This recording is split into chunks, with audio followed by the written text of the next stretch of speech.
All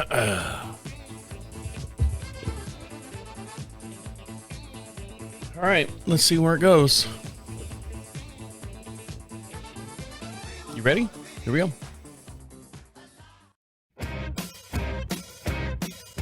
Are you just trying to navigate adulthood in a world that still expects you to have it all figured out? Welcome to This Is 50 with your host, Travis Holmes. Well, this show was not going to be very easy at all. Oops, I got to fix this camera a little bit. Sorry about that. We're live right now on our YouTube channel. We do the first segment live, and then you can watch the whole entire video later on.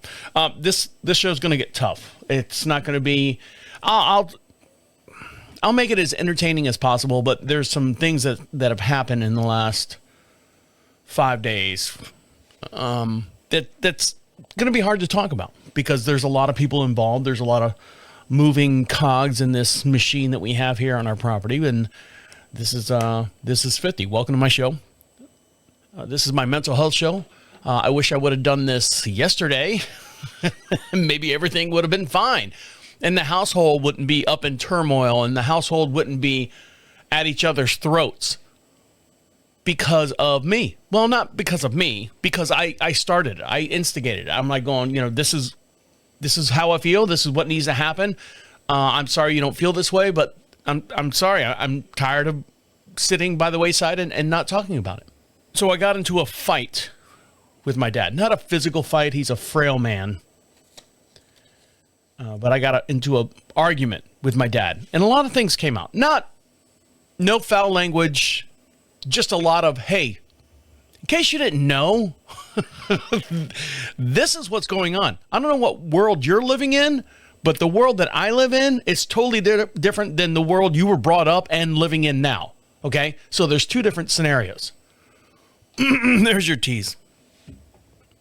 Yeah, it's gonna get brutal. And tell me if I'm right or wrong. A lot of people out there are going, well, Travis, you've got to do certain things. You've got to take care of people. You've got to understand that other people. I know all this. The problem is people weren't taking care of themselves. People weren't doing the right things, and now it falls on my shoulders to fix things. I'm not a fixer. It's broken. Let's move on to something else. I know that sounds really bad. Maybe that broken thing doesn't need to be fixed. It's not my deal. I got other shit that I'm worried about and working on. So as you guys know, last week, it was Bachelor weekend for me. Unfortunately, it was interrupted because my dad was in the hospital. Ran him to the emergency room.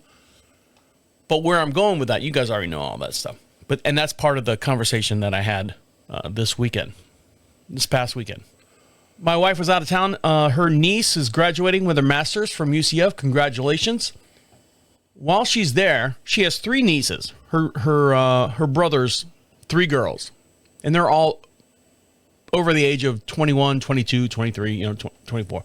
So they're in that age group. And they're all about the Instagram. They're all about not all of them, but they follow all the trends. So my wife comes home and, honey, I miss you. And she's like, I'm sorry I left you.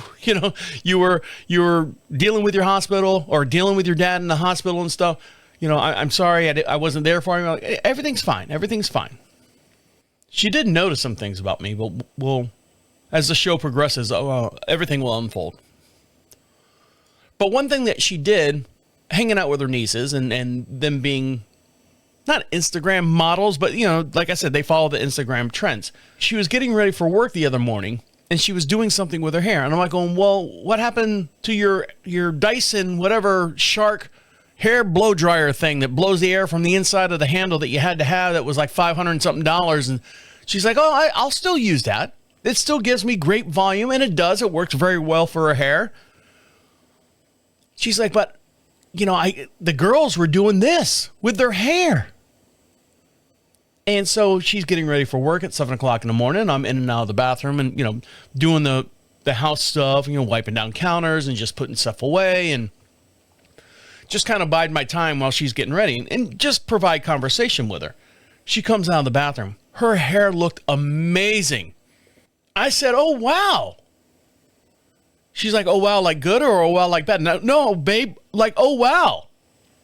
Your hair really, really looks good. Now, my wife is very, very conscious about her hair, like most women are. She's 46 years old. I'm 53, by the way. Thanks for asking. And she's had gray hair since she was 18. Like in the front. If you're watching us here on the YouTube channel, This is 50 show. The front, the crown right here in the front, the hairline, I guess is where I'm going with that, is always been gray. So she has to dye it. She has to constantly, when she gets her hair done, within 2 weeks, she's got that gray rim that's on the front of her hair. So she'll get a little L'Oreal, little touch up there, get her through the week or whatever. I know I'm giving away all the girl's secret, right? But her hair, she's been doing that spiral, that curl, not the tight curl. It's this long, loose flowing curl in her whole hair. Now, my wife's hair is like dirty blonde when she gets it colored and stuff, and it's just past her shoulders. And she curled it and did all the way around her hair and sections and stuff. And she came out and I said, wow, babe, that really looks good. And she's like, I don't know. I'm like, what do you mean you don't know? She's like, I'm 46. This is not age appropriate hairstyle for me. I said, what do you mean it's not age appropriate hairstyle? Have you seen some of the people that walk around on these streets that we live on? Not these streets, but I mean, just in general. And the hairstyles that they have. I said, it looks great. Well, thank you, babe. But you're saying that because you're my husband. I said, no, I'm saying it, and I'll be truthful with you. If it looked bad, I would say something. It looks, nice try. I don't want to knock her down. Nice try, positive. But that maybe you should do this a little bit. Maybe you should do this. What she did was perfect. I would have her wear that hairstyle every day of the week if she wanted to, if she could. I know it takes a little bit of work. It takes a lot of work, for the women to do their hairs and stuff and do the whole spiral thing and get everything nice and full and body and all that. It looked great. I said, you're going to get a lot of compliments at work. Now, the position that she's in, she probably behind the scenes got compliments, but you don't go up to your senior supervisor, VP of whatever district, Southeast Division, and go, wow, your hair really looks good today. You don't say those kind of things. Maybe her close people that she works with, like people that are on the same level as she is, will say that. But I said, did you get any compliments? She's like, yeah, some. I said, it looks good, babe. It looks really, really good. So my dad is back home. He's out of the hospital. He got released. And I say released this past Sunday, Mother's Day, this past Sunday. And my wife said something to me, which I didn't put two and two together. I just thought this is the way normal people, like our family, because she doesn't really know my family. My wife doesn't. She knows stories that I tell, and she sees the stories now that I've told are unfolding. Oh, God, he really is like that, isn't he? Yeah, duh. I mean, I'm not making this shit up just to make myself feel sorry for himself. So my dad came home, and my wife said something to me. And I was like, you know what? I didn't even think about it that way. I'll take a quick little break, and when we come back, I'll tell you what she told me. So stick around. I'll be right back. All right, let me switch back to me now. If you're watching this on the YouTube channel, this is where the live segment stops. If you want to see the whole entire video, make sure you subscribe to our channel, and you can see the whole entire video as far as the story and everything that goes on here on This is 50. So stick around. But the live video is going off. I guess that's where I'm going. All right, but get the fuck out of here. Speaking of hairstyles and stuff, when we were on our European vacation, it sounds so fun, but it's not. I mean, I was. I mean, we had a great time. We met a lot of great people out there. But there is one place that we were at where our tour guide basically said, hey, look, if you want like cosmetic, women in our group, if you want cosmetic products and, the rules are different here. And I said Amsterdam on the Facebook page, but it's not Amsterdam. It was actually in Paris, that they're able to do more with cosmetic stuff in a positive manner at these stores. And they're like pharmacies. Like the way they have pharmacies, it's this big, the Red Cross, but it's a green cross, and they're on every corner and they're across from each other. It's like CVS and Walgreens here in the United States. But they're little shop A's. They're barely 400 square feet. Everyone's packed in there and trying to grab all this cosmetic stuff. So my wife got a whole bunch of stuff, and she's like, wow, these are really, really great for me. It's collagen this and tightening this and anti-aging this and all this stuff. And she was looking for a shampoo for her hair. I told you about the gray in the front. She's like, maybe this will help with the gray in the front. And we came across one that said, improves hair growth and improves strength and something else. I don't know. Boldness. And she's like, oh, we should get this for you. And I go, whoa. What do I need this for? She's like, babe, you need something. I said, okay. I said, I'm fine. I know. I don't take care of my hair a whole lot. When I say I don't take care of my hair a lot, I'm the guy out there that's buying a 3-in-1. If it'll wash your ass, it can wash your hair, type stuff. It's body wash, conditioner, and shampoo all in one. And I've changed my habits a little bit. I'll use like regular shampoo and stuff, but I don't have long flowing hair, so I don't worry about conditioner. Anyway, so we bought this shampoo, and it's about a little bit more than 32-ounce bottle of it. And I just put, about the size of a quarter in my hand. It looks like dark honey, very, very dark honey, like burnt honey almost. And I've been using it all week. Tomorrow will be 1 week of me using it. And within a couple days, I'm like going, and if you're watching this here on the YouTube video, I can see a difference. Now, granted, I do need a haircut, so shut the fuck up there. But I do need a haircut, but I can feel my head, it's thicker. It's because your hair's growing out, stupid. No. It feels healthier. It feels thicker. It feels more alive. More alive. My hair feels more alive than like wispy and stuff. And now I've got product in my hair now, if you're watching this here. I use that pomade stuff. But I've been looking for a new hairstyle. My wife's got one. Why can't I get one? So I asked ChatGPT to give me based on my picture, give me a new hairstyle. It obviously does not know me very well, because it gave me a whole bunch of like those, I don't know. I'll post it on the Facebook page, the This Is 50 Facebook page. And you can see all the different hairstyles with my face on it. Here's my picture. Give me whatever pictures of new hairstyles. And you pick out one for me. I might number them. You can pick them out. And maybe I'll play it. I'll showcase it on next week's show. So my dad went into the hospital, as you guys know, last Thursday. And I did last week's show on Friday, so he's only in there for 24 hours. He got a room. By Sunday, he was crawling on the walls. They would not release him until they could get his heart rate down. When he went in, his heart rate was at 160. This past Sunday, they got it down to 120. It's still high. I think a resting heartbeat is anywhere from 70 to 80. Now, he does have AFib, so his heart rate, I'm sitting there watching the machine, it'll go, 120, 130, 130, 140, 140, 120, 120, 130, 130, 140, 140, 120, 121, it just, it doesn't even get a full across the thing, and it's fluctuated 15 times within that pass.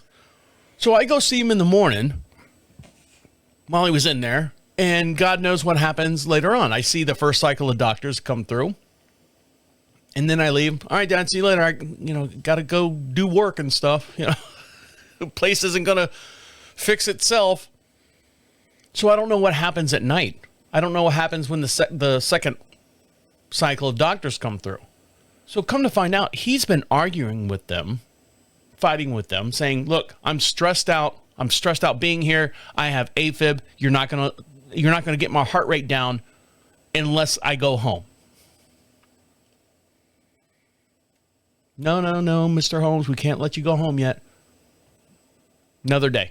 Same thing. And he's literally, you've seen movies where people are like, no, bullshit. I'll pull these shits out of my arm. I'm getting ready to walk out the door. Now, he's not that aggressive because he's in no physical condition to be that aggressive, but he is somewhat verbal aggressive.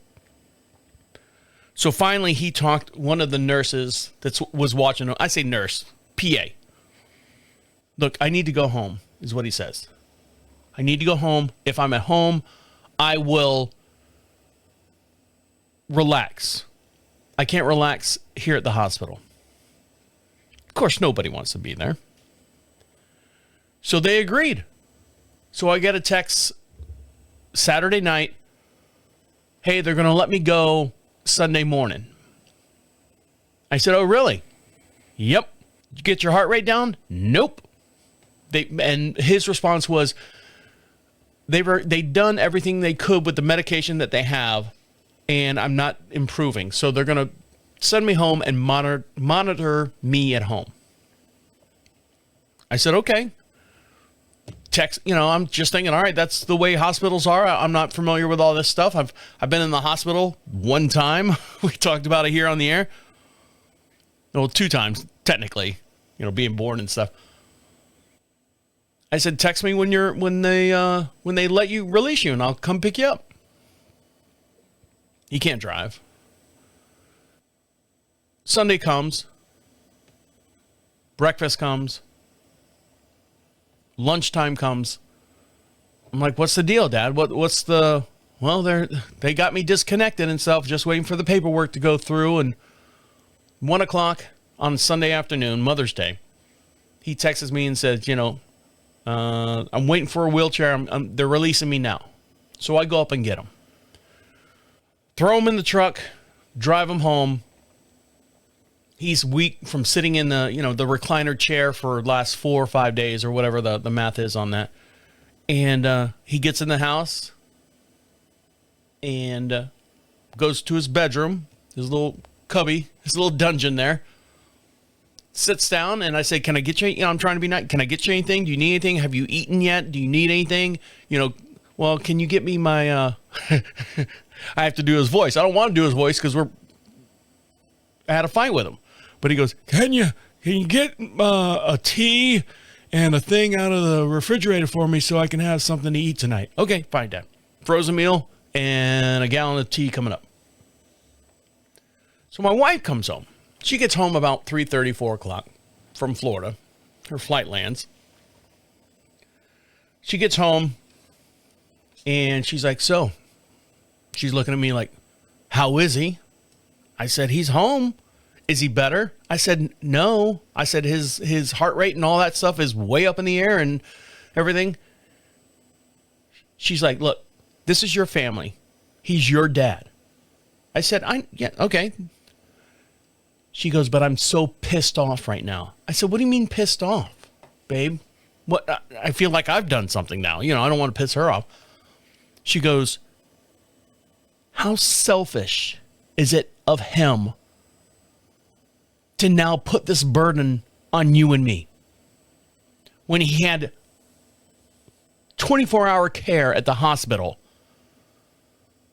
If anything was to go wrong, he's in the position, he's at the place where they can take care of that. But he didn't want to sit there in the hospital. He didn't want to do that. He didn't want to get better. He just wanted to get out of there and come home. He's put a burden on us.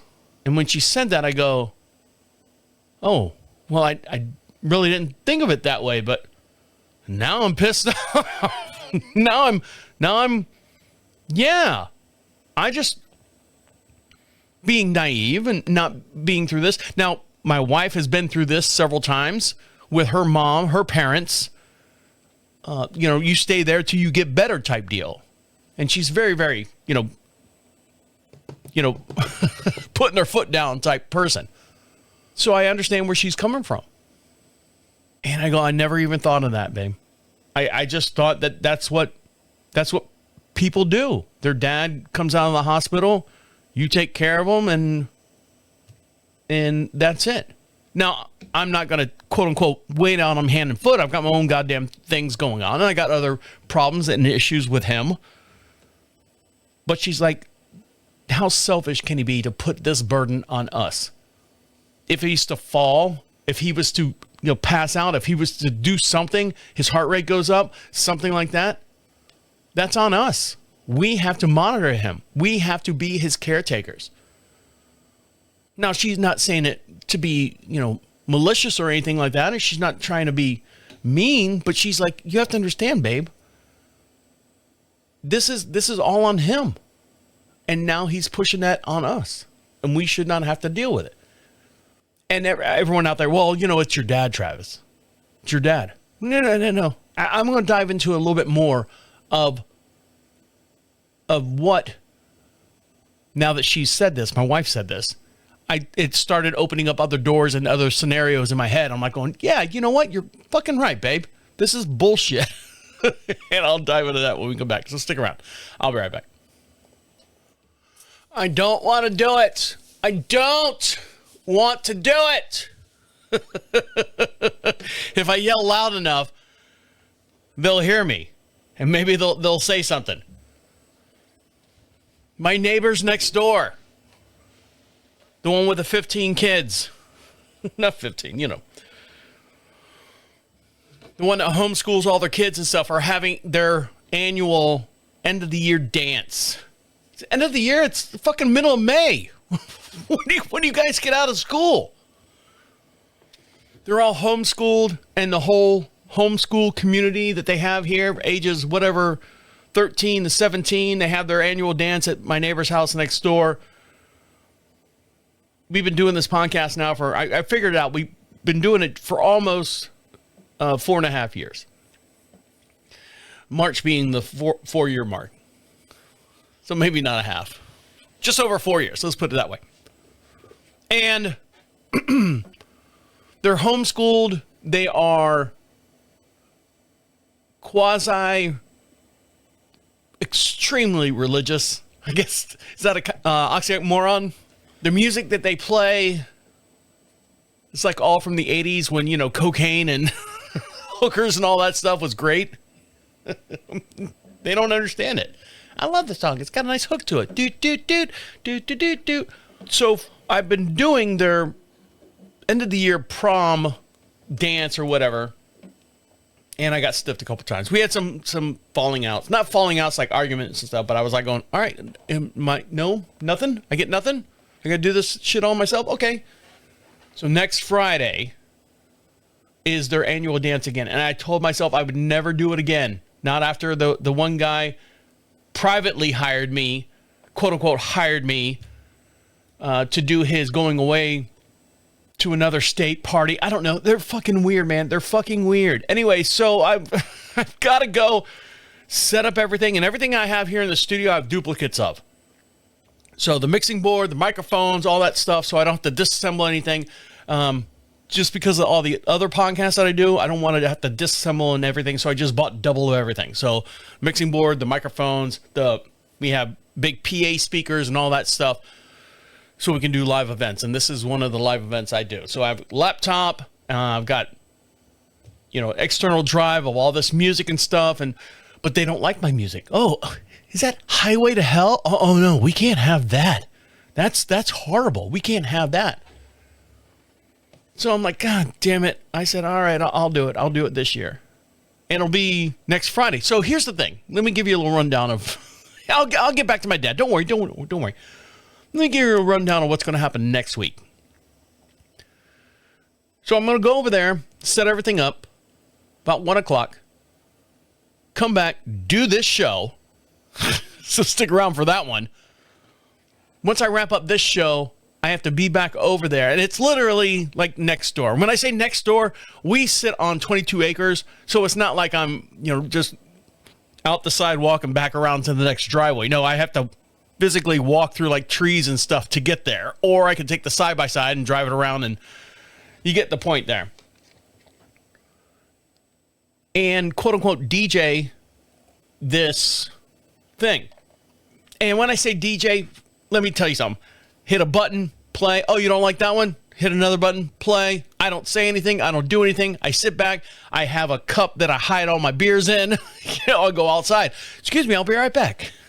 Pause for the cause. Fill my cup back up, come back in, my daddy Coke, sit it back on the DJ booth, and I just sit in the back corner and just sit there and watch these kids go. Where is our future? Where's our future going with these kids? And my wife is going to be out of town that weekend. She's got another horse show. Babe, when are you leaving? Are you leaving Friday? Oh, yeah. You're going to miss the party. I know. I said, really? That's okay. My new neighbors, Angie and Nathan, are going to be over there. Hey, Travis, how dare you invite us to be, chaperones? No, you wanted to meet them. And I told them that you were going to meet them and all this other stuff. I'm going to make them the cheesecake or whatever and something like that. I said, oh, they're not going to like that because it's got sugar in it. It's these type of people where they have diet lemonade and unsweetened tea. That's the beverages they have. That's it. And water, bottles of water. You bring a Coca-Cola in there, holy smuggler's blues. So I'll suck down some Busch Lights and get drunk and watch these kids and make fun of them.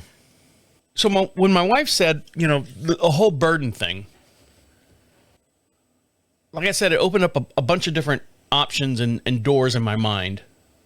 And I'm like going, yeah, really? Why am I having to fault myself to take care of my dad or do any of this stuff? Now, hear me out. Listen to me. Shut up. Listen to me.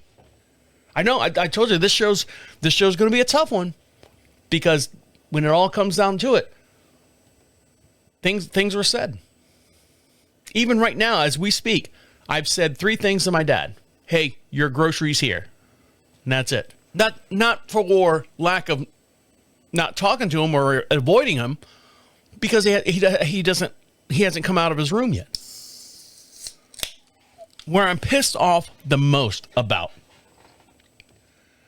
is my parents, my mom being the dominant one in the family, in the relationship between my mom and dad. She was the one that had the head on straight. She was the one that had the career job. My dad would bounce from loan officer to whatever next entrepreneurial thing he was trying to do. He never had a steady job for a long time. He had a steady job. He made pretty good money at some points and stuff, but it was the 80s. It was the 70s and 80s. He was a loan shark for a while, and then he was a bad check claim person for a while, and he worked for several different companies, not for any length of time. He never had like a 20-year career anywhere or a 50-year where he could retire and get a gold watch and do all that stuff. He always just kind of bounced around. What killed his career is his 3rd DUI, and his 3rd DUI basically allowed him not to be hired anywhere. So what did he do? Well, he started driving taxis for a while. Ironically enough, to make ends meet. I saw a video on TikTok that talked about Generation X, how they were born between 65 and 80, 1965 and 1980, and we were called latchkey kids. The reason why we were called latchkey kids because boomers were basically dominating the environment. Both husband and wife both had to have a job, full-time job, to afford the living and the lifestyle that we had to have in the 70s and 80s. Nowadays, you have more single parents out there trying to raise 1, if not 2 kids. You don't have that double income household. And the boomers were, like I said, dominating conversations. They were dominating the whole entire landscape of the world. And Generation X basically had to let themselves in the house after school. That was me. Do their homework by themselves. Figure out things without any guidance. That was me. And approach the world on their own. Unless they had a brother or sister. And of course they did it all together. But I'm an only child. Shocker. But that's the way Generation X is now. me being 54 years old. We learned it. We figured it out. We were left alone. So when I say that I'm having to take care of my dad, it pisses me off because my mom and dad did not have anything set up to take care of themselves. And I probably said this before, and I'm beating a dead horse here. My mom was the one that made sure we had insurance on everybody. What they didn't figure out was end of life, when the end comes around. Now, my mom had life insurance, and when she passed away, my dad inherited all that life insurance. My dad also, we sold the house, got all the money from that. And when he moved into this house, when I said, hey, why don't you live with us? At the time, I thought he would last maybe 2 years. He was on his death's door. And I said, well, I don't want you to die alone somewhere, Dad. I don't want you to be, forgotten. I said, come live with us your remaining days and whatnot. But what I'm pissed off about is they didn't have anything set up. They didn't have any kind of nest egg. There was no way for my dad to take care of himself and financially take care of himself based on life insurance or any kind of nest egg or any kind of retirement or anything like that, because my dad didn't have any retirement and everything that my mom made went into whatever account, and they didn't have the nest egg to take care of one another when the other one passed away. That's where I'm pissed off at, because the boomer generation bragged that, we're making all this money and we, double income and all this, we can do this and, all the financial support and concrete background. No, none of that was done with my parents. So what's happening now is that it's falling a burden on my lap that I did not ask for. And that's why I'm so pissed off after my wife says it's a burden, because her parents, my wife's parents, they had everything set up. When her mom passed away, her father was not set up for life, like you didn't have to work or anything, but bills are paid, the life expectancy, and I don't know what that means, but he was taken care of to where he didn't have to work 80 hours a week to pay for a house, to pay for whatever, necessities and all that stuff. He could work a minimum job, do well at that, and continue his job. And fortunately enough, he was a teacher. He was a school teacher. So he fell back on that career. Not to get on my personal business, but what I do here, I'm a 1099. I'm an independent contractor. The only savings and nest egg that I have is basically a retirement plan that I have to add to all the time. Was it a Roth IRA? Every year you put a certain amount in there, and that's all I have. I don't pay Social Security taxes. I don't pay any of that federal taxes or anything like that. And my wife is the one that has a full-time job working street corners. No. She's the one who's got the career. She's been doing this for 25 plus years. She's great at what she does. She's got awesome insurance. She also has great life insurance on both of us. If she was to pass away, I don't want to say I wouldn't have to work anymore, because I never want to be in that situation. I want to be old and dead and both of us retire and grow old together. But for whatever reason, because she rides horses, if something happens and a horse kicks her in the head and she's a friggin' avocado for the rest of her life, the company that she works for would take care of the family, us, me and her and I. And on the reverse of that, if something was to happen to me, she could take care of a lot of bills and, like her father, continue working a job, but not being so stressed about making ends meet or not that we're, poor mouth here or anything like that, but she doesn't have to worry about there's money coming, I guess is where I'm going with that. And my parents did not have that. So there's one incident that's now, that fuse is lit. It's in my mind.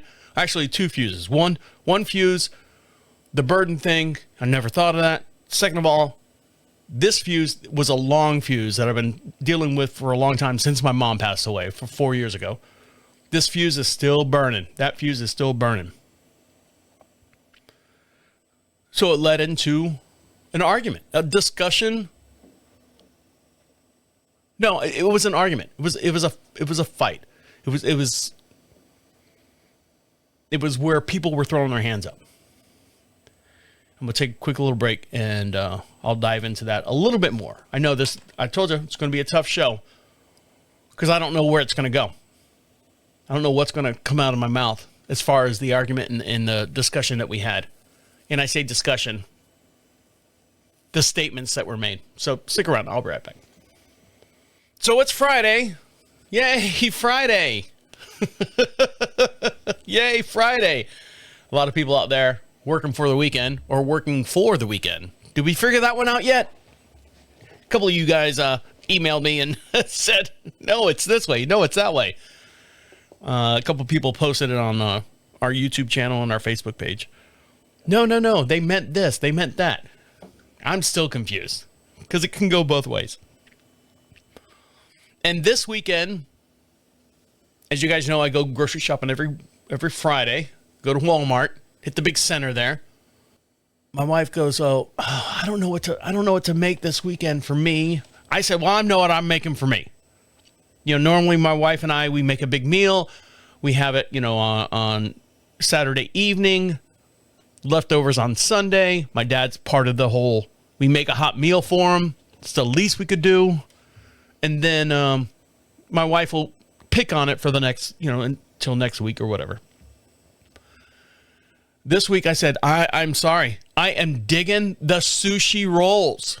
I'm making sushi rolls. Homemade sushi rolls. I'm still doing it. I'm still loving it. I loved it so much. I go, well, is this part of my diet? ChatGPT.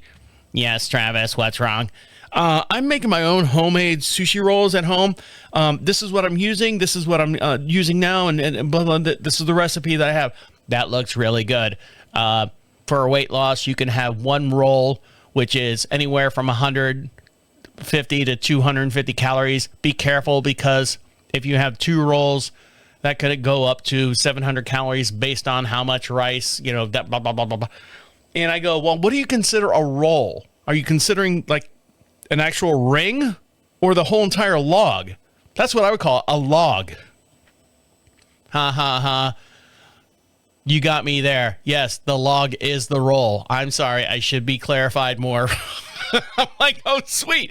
I said, so if I have 2 logs and I'm only pushing 550 to 600 calories, have you seen 2 logs?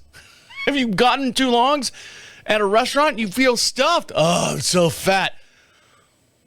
So I'm doing it. And I even said to myself and to my wife, I said, I don't know if it's the rice and the imitation crab and the cream cheese and the Japanese cucumber or the, what else do I put on it? I forget what the seaweed wrap is called. N-I-N-O-I-L or something like that. I said, I think I just like the sauce on it. Now, I don't use soy sauce. There's a Japanese sauce out there. It's called Japanese barbecue sauce. And it's got like an octopus on it. And he's like chopping off, heads of fish or whatever on the label. And I'm like, it's so fucking good. It's so good. Squirted it in my mouth. Be careful. There's a lot of sodium in there.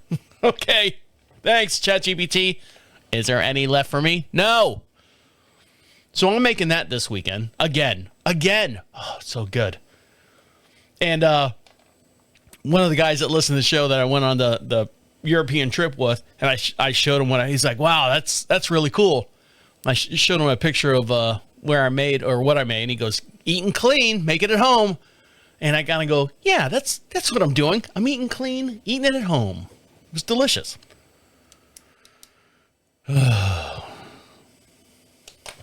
felt good the other day.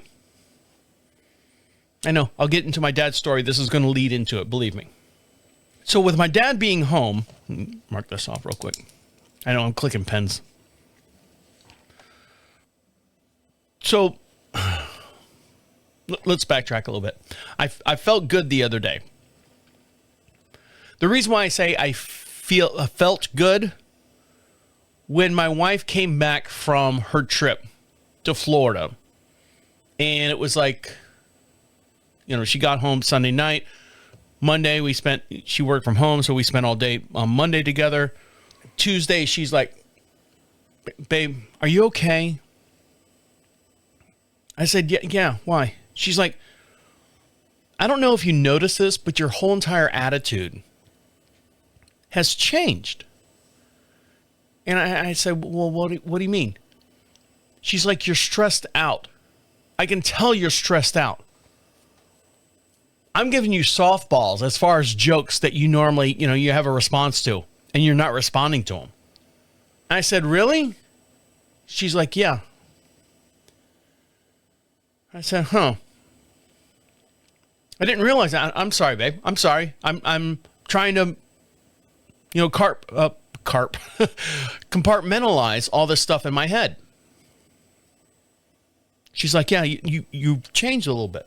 I said, I'm sorry. I don't know what to say, but okay. I'll be more conscious as far as, making sure I'm with you, in my mind, I'm in the situation, here we are together. We're watching TV. Hey, we're having a good time, that type deal. So one of the things that the hospital said when they released my dad was that they had to follow up with a nurse. My dad knowingly or unknowingly did not know that they were going to follow up with a nurse and a physical therapist, PT person. I didn't know. My wife's looking at the release papers and she's like, it's right here. They're going to be here Wednesday. Oh, okay. Now I do 4 different podcasts. I do one on Monday, do the horse show on Monday. I do the entertainment show on Wednesday. And then I do this one on Friday, which is what you're listening to now. And then there's one I do monthly. I take a day off and I create a whole bunch of one little minute-long skits and stuff, and I push it out there, and I'm done. So the nurse comes, and she's been here before because he had that wound on the top of his head. So she's like, oh, yeah, I've been here before. Hey, what's going on, Went through his whole entire record, made sure he was doing good, checked his heart, checked the fluid in his lungs if he had any, because he had pneumonia. Checked his prescriptions, medication, all that stuff, and make sure, he's taking this and not taking this. And that was it.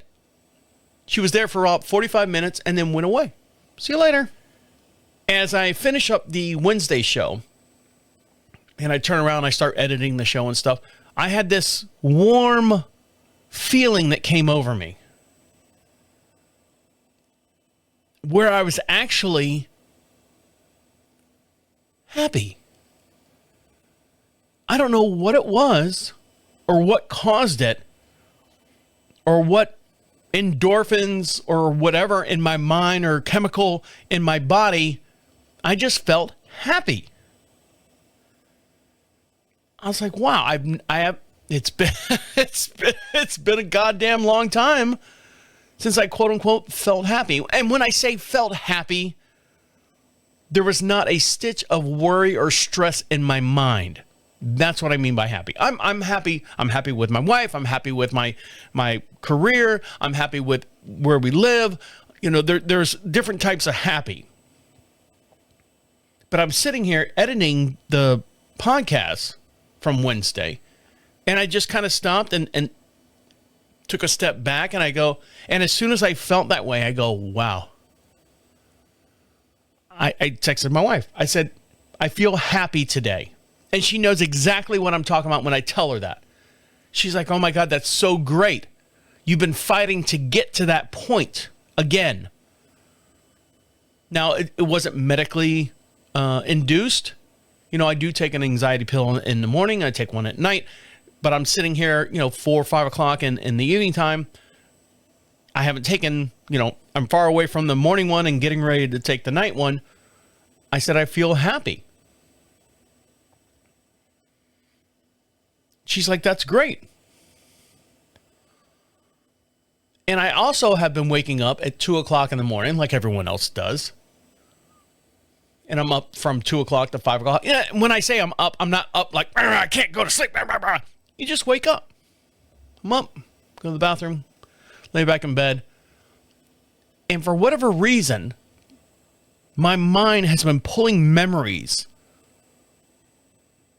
that I haven't even thought of since they happened. For example, when I was in high school, I did a video about hairstyles and stuff like that, and I had big Liberty spikes and stuff. I said, I haven't thought about that since high school days, and, probably a couple years after that. There was things that I was dreaming about, or not dreaming about, reminiscing about as far as junior high and being in typing class.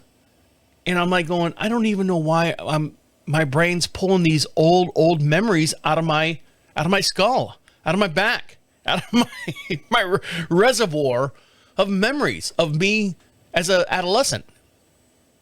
And then I was like, I told my wife, I said, yeah, it's weird. I said, I've never thought about all these things. She's like, you were in typing class? I'm like, yeah, that was one of the things you did in high school. In junior high, actually.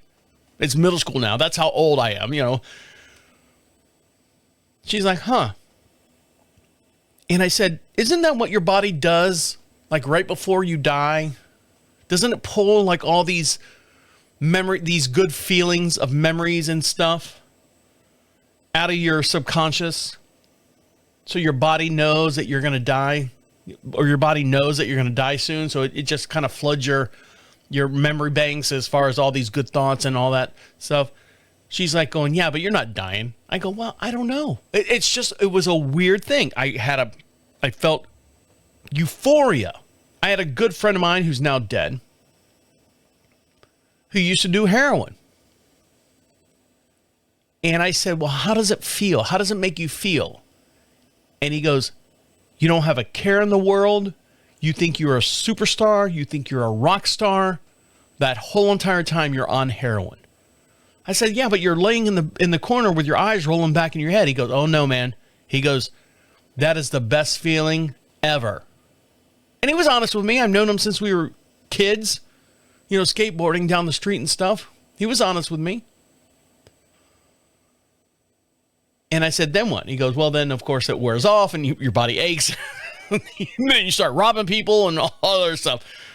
But he goes, that feeling is none other than you've ever felt before.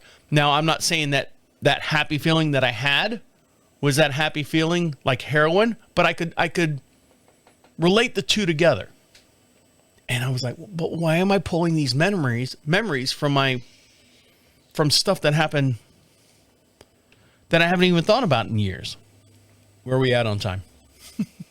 That's the thing there. Where are we at on time? All right. Well, let me, I'm going to take a quick little break. I'm marking off all these stuffs so I don't overlap. Make sure I cover everything. So what started the whole argument was I just spent, I don't know, however many hours mowing and getting we're back here at Spring. We're back in, Jesus Christ. We're back here in Spring, here in North Carolina. The property that we live on is about 6 acres, and it's 6 acres of, common areas. There's a walkway around here, and we've got nice grass and all this stuff. And I've been kind of neglecting everything because I don't want to say because of my dad going to and from the hospital and eating up a lot of my time, and my attitudes change, or my demeanor has changed, and I don't feel like mowing the lawn and trimming and everything. And I'm a very, very detailed person when it comes to the lawn. So I was trying to catch up the other day, yesterday actually, trying to catch up and get the property back to where it needs to be so we don't look disheveled. We don't look homeless. Not that we look homeless. I'm just, the yard's not where I want it to be. So after a long day of being out in the sun and doing all this stuff, and I come back inside, and I can see that my dad has made hamburgers, or one hamburger, frozen hamburger, in a non-stick pan, not non-stick, I'm sorry, one of stainless steel pans, and there's grease splatter all over the kitchen. And it's not cleaned up. And I told you, no one has taught him how to cook or clean up after himself, ever. I blame my mom for that. I blame my mom for doing that, allowing that to happen. Because if I was to do it, personally, Travis, get in here. Clean this shit up. They never cussed at me, but it's the way it felt. So when I came back from mowing the lawn and got out of the shower and I was going out to make dinner, that's when it started. I'm like, oh, fuck. What the fuck? So I lit that fuse. And I'll talk about it when we come back. So stick around. I'll be right back.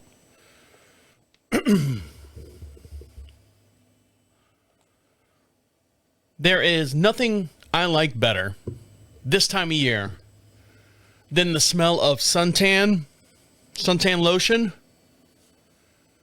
and being outside, landscaping, mowing the lawn.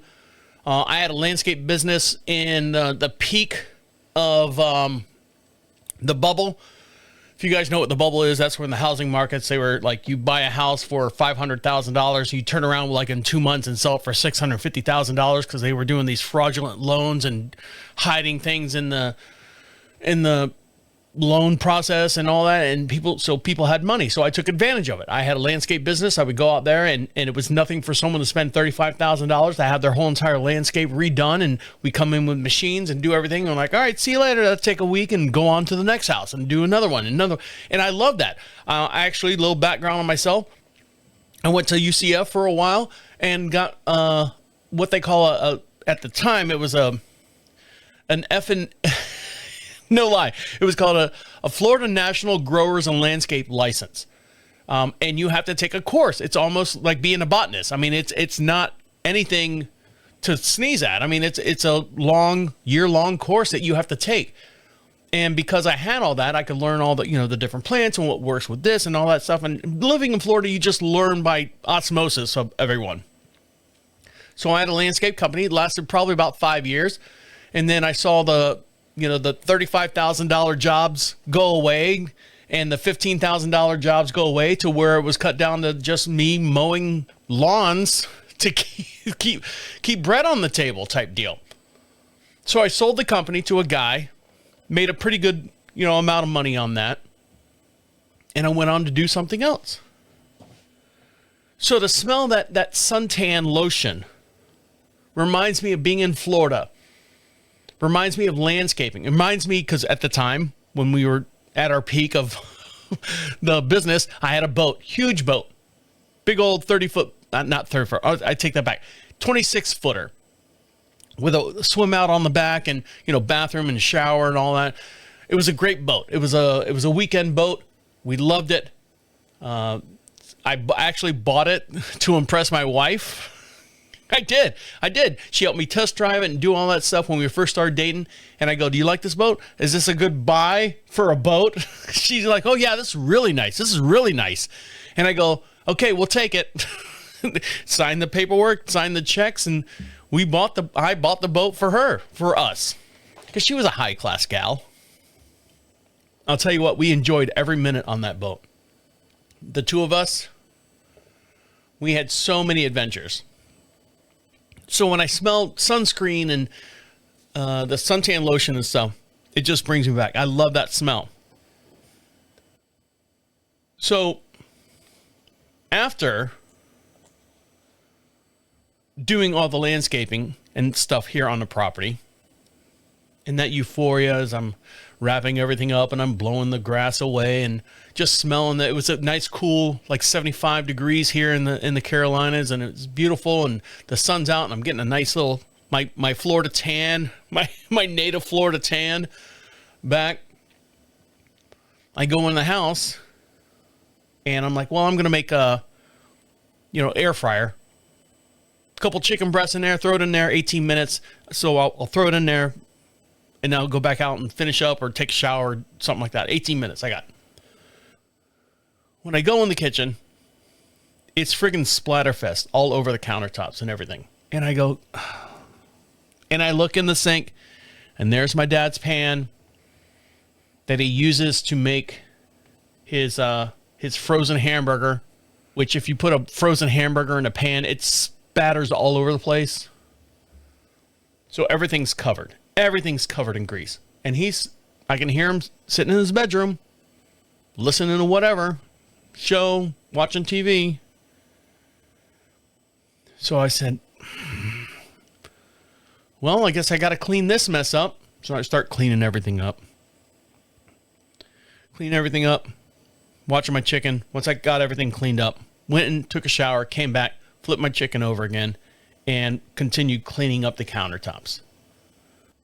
Because myself and my wife have to eat in that kitchen too. So he comes out of his room, and I'm trying to clean and get things done and stuff. And I was at that point where it's the end of the night, and I've just cleaned up your mess that you've had that's been sitting here since 12 o'clock.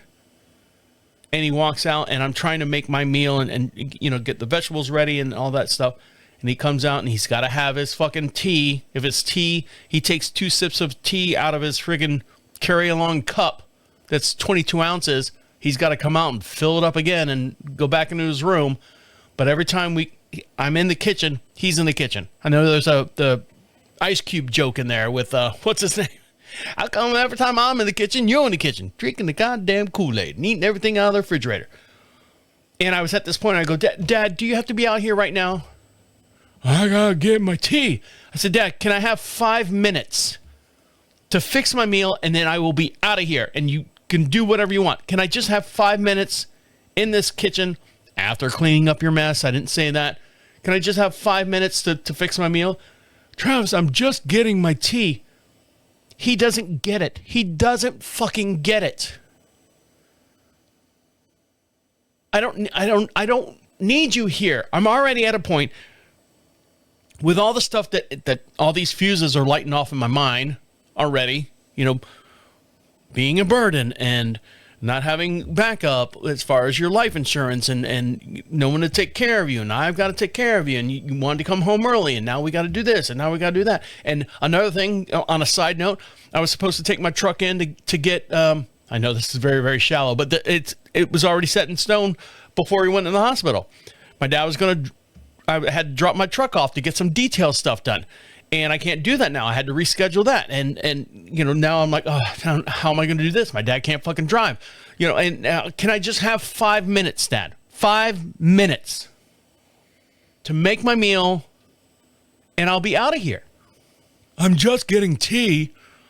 Dad, you're so naive, Dad. I just want a little space to do my thing, and then I'll be out of here. I'll be done. Then I don't know if he's not good at debating or arguing or whatever. He goes, your mom used to give you a lot of space. I didn't like it, but, she's the one who gave you. I said, what the fuck are you talking about? Well, growing up, your wife, your mom, Jesus Christ. Your mom used to give you all the space in the world for you to do your things and all that stuff and, all that blah, blah. I'm like going, Dad, that has nothing to do with what I'm talking about. And I had to break it down to him. I said, Dad, I know in the morning you come out here, you make breakfast at 6 or 6:30 or whatever, you go back in your room. I know you're going to come back out at 9 o'clock to bring whatever dishes and stuff that you just made out to the kitchen. I know at 11:30 to 12 o'clock, you're going to make something here in the kitchen for dinner or for lunch. I said, I know at 5:30, you're going to come out here, heat up your meal, whatever frozen fucking piece of shit meal that you make, because you're too lazy to cook anything. You don't want to do anything. You don't want to clean anything. So everything is, single serve stuff. You want to throw it away. I know you do that at 5:30, 6 o'clock. You know what happens during those times? I'm not in the kitchen. I let you have control of this area. Okay? Understand? Huh? Oh, fuck. Dad, there's a running joke between Amy and I that there's a button on the floor somewhere in the kitchen that if I hit it, the light comes on in your room and you come out. When I'm sitting here just talking to my wife, or we're sitting here trying to make plans and trying to make dinner, and it's outside of your daily ritual.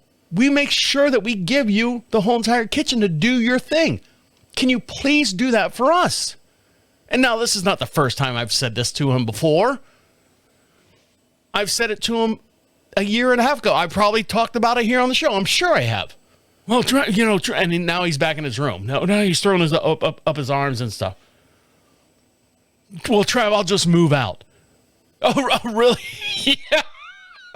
You're gonna move out. You can't even fucking drive. Where are you gonna fucking go? You can't even fucking walk. Now, didn't cuss him, never cussed at him the whole entire time. These are the words that were in my mind as I'm talking to him.